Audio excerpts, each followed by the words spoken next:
उसके लिए पहरेदार की जरूरत थी। तो सीओ साहब, दरोगा जी पहरेदार की भर्ती करने लगे। पहले तो भीड़ इकट्ठी हो गई। अब घोर जंगल में शेर, चीता, भालू, सर्प, अजगर, किसी की हिम्मत ही नहीं पड़ी। एक अहीर पहुंचा,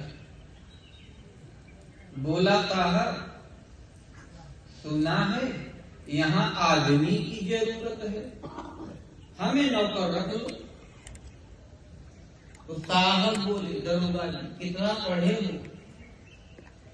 तो वही बोला दोपहरिया तक। तो साहब बोले कोई मिडिल, कोई इंटर, कोई बीए तक पढ़ता है, ये दोपहरिया कौन सी डिग्री है?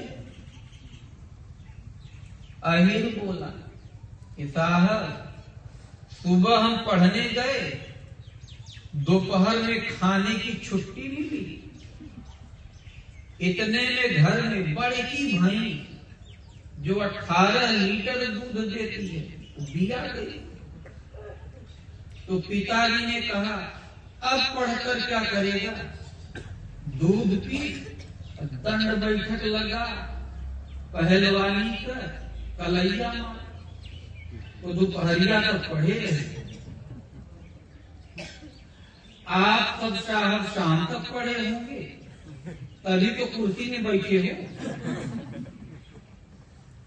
तो वे बोले, दरोगा यार हमें तुम्हारी ही जरूरत है, इस गोदाम में किसी को आने तो नहीं दोगे? अहीर बोला साहब बेफिक्र रहो, जब तक हाथ में लाठी है कोई टिक ही नहीं पाएगा। वह पहलवान था, जंगली था, जंगल उसके लिए स्वर्ग था, जंगलियों के लिए शहर दुश्मन है और जंगल स्वर्ग। जंगल में पहुंच गए तो मानो अपने घर आ गए। शहर में शीशे लगे हैं, आदमी बदरंग मेकअप कर पता नहीं कैसे कैसे रंग पोते हैं। शहर में पहुंच गए तो मानो नरक में आ गए। तो इसलिए अनंत योनियां भोग भोगने के लिए है। गीता कहती है या निशा सर्वभूतानां तस्यां जागर्ति संयमी यस्यां जागृति भूतानि सा निशा पश्यतो मुनेः। गीता 2:69। इस जगत रूपी रात्रि में सभी प्राणी निश्चेष्ट पड़े हुए हैं, अचेतन, अनंत काल से दीर्घ कोमा में, प्रगाढ़ निद्रा में है। केवल संयमी पुरुष जाग जाता है, यानी जो भजन चिंतन में लगा है, गीतोक्त साधना समझकर, जहां थोड़ा सा अभ्यास उन्नत हुआ कि जग गया।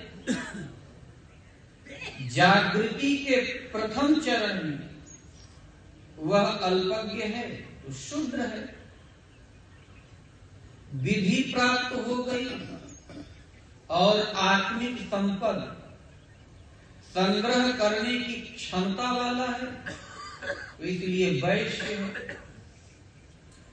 जब और उन्नत हो गया, इंद्रियों की सुरक्षा करने में समर्थ है, वही क्षत्रिय है। क्ष माने काटना, तीनों गुणों के पट पसार को काटने की क्षमता वाला है, तो क्षत्रिय उस वक्त उसका हर कार्य भगवान के निर्देशन में, मार्गदर्शन में होता है।